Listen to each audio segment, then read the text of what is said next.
इन बूढ़ी आंखों को आज भी इंसाफ की आस है। इंसाफ की मांग उस बेटी के लिए है जिसे साल 2022 में ऋषिकेश की एक नहर में दरिंदों ने फेंक दिया था। बेटी का अपराध सिर्फ इतना था कि उसने अपनी अस्मिता का मोल करने से मना कर दिया था।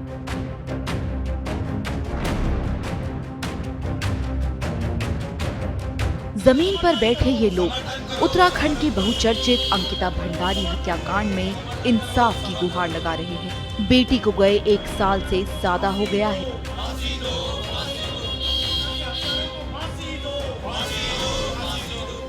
अब गुहार प्रशासन से लगाई जा रही है, उन पनाहगारों के खिलाफ जो गुनाहगार को मदद की छाया देते आ रहे हैं। ये आरोप है अंकिता भंडारी के माता पिता का। ये गंभीर आरोप किसी और पर नहीं बल्कि प्रदेश के मुखिया पुष्कर सिंह धामी के सिस्टम और शागिर्दों पर लगाए जा रहे हैं। सुनिए एक पिता का दर्द। जब वो आरोपी हैं, उन्होंने मेरी निर्दोष लड़कियों को मारा है तो उनको गैंगस्टर और कुड़की तो होनी थी, चाहे जितने करोड़ रुपए की होगी, कुड़की तो होनी है इनकी है। तो दोबारा जांच के लिए क्यों भेजा गया? और तीसरी बात, जो वैभव प्रताप और विवेक कुमार जो पटवारी थे, कांडा खाल के पटवारी थे, ये भी आरोपी हैं, इनको बहाल क्यों किया गया? हमारी ये मांगे, जब तक ये मांगे हमारी पूरी नहीं हुई तो हम अनिश्चितकालीन तक धरने पे बैठे रहेंगे। और मेरी पूरी उत्तराखंड की जनता से ये आह्वान है, ये अनुरोध करता हूँ कि मेरा साथ दें अनिश्चितकालीन धरने पे। पौड़ी के श्रीनगर में पीपल चौरी के पास अंकिता भंडारी का परिवार न्याय की आस में धरने पर बैठ गया है। आरोप है कि गुनाहगार के सियासी रसूख और हनक के आगे इंसाफ दम तोड़ रहा है। इस मामले को लेकर आरोपी पुलकित आर्य को सियासी छांव मिल रही है। साथ ही प्रशासन उन लोगों को निशाने पर ले रहा है जो लोग इंसाफ की इस लड़ाई में अंकिता के परिजनों की मदद कर रहे हैं। अंकिता के हत्यारों को फांसी दो, फांसी दो, फांसी दो। अंकिता के हत्यारों को फांसी दो, फांसी दो, फांसी दो। सरकार अजय कुमार जो आरएसएस के नेता हैं, भारतीय जनता पार्टी के संगठन मंत्री हैं, महामंत्री हैं, कोई बड़ा पद उनके पास है, उनके वीआईपी होने की संभावना है।